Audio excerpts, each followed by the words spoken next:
오늘 각종 사건, 사고 소식을 정리해보는 포인트 뉴스입니다. 첫 번째 소식입니다. 고등학생 수십 명이 여중생을 1년 가까이 성폭행했던 밀양 집단 성폭행 사건이 재조명을 받고 있습니다. 20년 전 사건이지만 최근 한 유튜버가 가해자들 근황으로 추정되는 모습을 담은 영상을 공개하면서 당시 제대로 된 수사와 처벌이 이루어졌는가에 대한 의문이 커지고 있습니다. 김영민 기자가 보도합니다. 지난 2004년 일어난 이른바 밀양 집단 성폭행 사건. 밀양 지역 고교생 44명이 1년간 여중생을 집단 성폭행하고 촬영한 사건입니다. 당시 미성년자였던 가해자들은 단 한 명도 전과 기록이 남는 형사처벌을 받지 않았습니다. 이런 가운데 최근 한 유튜브 채널에서 밀양 여중생 집단 성폭행 사건의 주동자라며 A씨의 실명과 얼굴을 공개했습니다. 유튜버는 A씨가 청도군에서 식당을 운영 중이라며 해당 식당은 백종원이 소개한 맛집으로도 유명하다고 밝혔습니다. 실제 식당 주인은 A씨의 친척으로 밝혀졌는데 논란이 커지자 1년 전 A씨 과거를 알게 된 뒤 바로 그만두게 했다고 해명했습니다. 너무 가정죄하고 소름도 돋고 도저히 같이 얼굴을 볼 수도 없고 이대로 해서는 안 된다라는 판단하에 제가 그만두게 됐습니다. 불법 건축물에서 영업해온 사실까지 드러난 이 음식점은 현재 임시 휴업에 들어간 상태입니다. 해당 유튜브에는 또 다른 가해자로 추정되는 B씨가 수입차 판매업체에서 근무하고 있는 영상도 게시됐는데 비난이 쏟아지자 해당 업체 측도 입장문을 통해 문제의 직원을 해고했다고 밝혔습니다. 사건 당시 피해자를 조롱하는 듯한 언급을 한 가해자들의 지인에 대한 비난도 커지고 있습니다. 고교 졸업 후 경찰관이 된 이 지인이 근무하는 경찰서 홈페이지에는 이미 1000개가 넘는 항의글이 올라왔습니다. 20년이 지난 사건에 대한 시민적 공분의 바탕에는 당시 한 여중생의 인생을 송두리째 파괴한 가해자들에 대한 수사와 처벌이 제대로 이루어졌는가에 대한 의구심이 자리 잡고 있습니다. 다만 일각에선 가해자와 그 가족들의 과도한 신상털기 등 이른바 사적제되는 억울한 피해자 등 또 다른 사회적 부작용을 낳을 수 있다는 우려도 함께 제기되고 있습니다. 연합뉴스TV 김영민입니다. 두 번째 소식입니다. 지난해 서울 강남에서 고가의 외제차로 보행자를 치어 숨지게 한 일명 롤스로이스 약물운전 사건의 가해자에 대해 조폭 의혹이 제기됐었는데요. 경찰이 자금줄을 추적해봤더니 실제 조직폭력배까지 연루된 불법 도박 사이트를 운영한 것으로 확인됐습니다. 보도에 김유아 기자입니다. 지난해 8월 서울 압구정역 인근에서 약물에 취한 채 운전하다 보행자를 치어 숨지게 한 일명 롤스로이스 약물 운전 사건의 가해자 신모 씨. 20대 무직에도 수억 원이 넘는 고가의 외제차를 몰다 사고를 낸 데다 사고 후에는 초호화 변호인단까지 꾸렸습니다.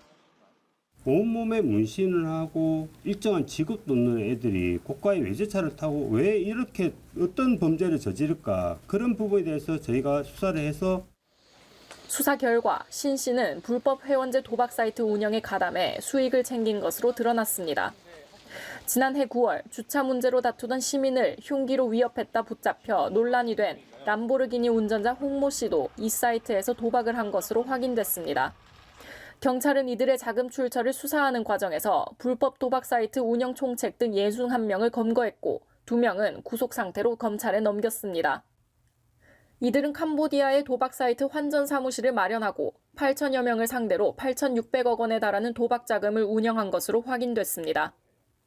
주범들은 폭력 조직과 유사한 방법으로 조직을 관리했는데 경찰은 이들 중 국내 총책과 신 씨 등 16명에게 범죄 집단 조직 혐의도 적용할 방침입니다.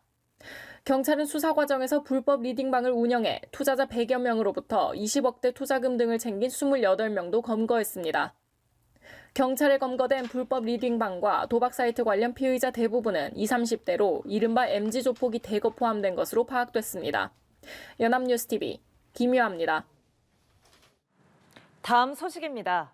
160억 원 상당의 가짜 발기부전 치료제를 불법으로 제조 판매해온 일당이 적발됐습니다. 그동안 적발된 관련 사건 중 최대 규모인데 인적이 드문 시골에 공장을 만들어 단속을 피해왔습니다. 임광빈 기자입니다.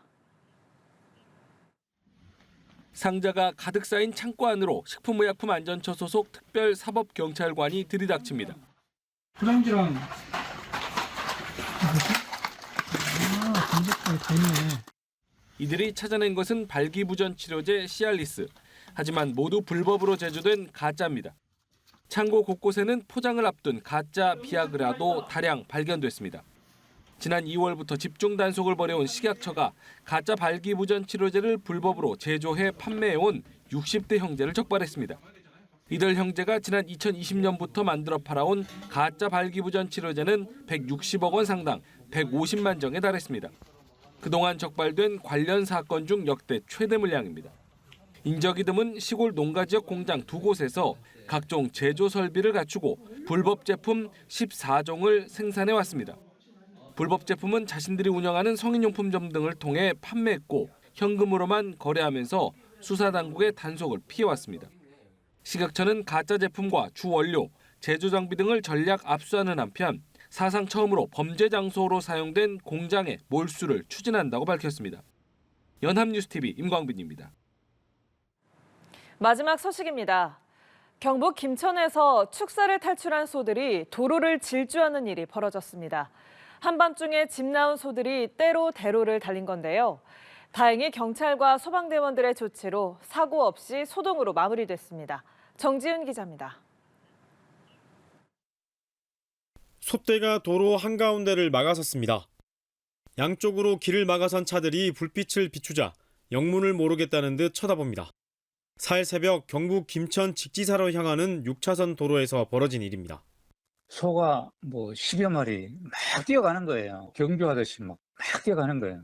그래서 저희는 이제 소방차를 일단 소보다 더 빠르게 가서 한 100m 정도 앞에 차를 세웠죠. 축사에서 탈출한 소들은 약 3km 떨어진 도로를 떼지어 이동했습니다. 신고를 받고 출동한 소방대원들은 도로를 달리는 소들을 보고 사고가 날까 바짝 긴장했습니다. 그거 빨리 안 막으면 소가 어디로 갈지 모르는 너무 빨리 뛰니까 이게 걷잡을 수 커지겠다 싶었죠. 다행히 새벽 1시를 넘은 시간이어서 차량은 많지 않았고 천천히 소들을 몰 수 있었습니다. 소방대원들은 소들을 둘러싼 뒤 무사히 축사로 몰아넣었고 때 아닌 소떼의 질주 소동은 2시간여 만에 사고 없이 마무리됐습니다. 코너마다 이렇게 사람이 배치해가지고 소가 오면 일단 축사 쪽으로 유도를 그렇게 했는 게 다행히 일찍 마무리된 것 같습니다. 소들의 도로 질주 소식이 SNS 등으로 퍼지자 역주행이지만 줄지어 다니는 모습이 사람보다 낫다는 등 재밌다는 반응과 소방대원들을 응원하는 댓글이 잇따르기도 했습니다. 뉴스를 보니까 우리 대원들도 다 그걸 보고 웃었어요. 지금 생각해보면 재미있는 추억인데 그 당시에는 그만큼 급박했고 지나고 나니까 웃을 수 있는 거죠. 연합뉴스TV 정준입니다.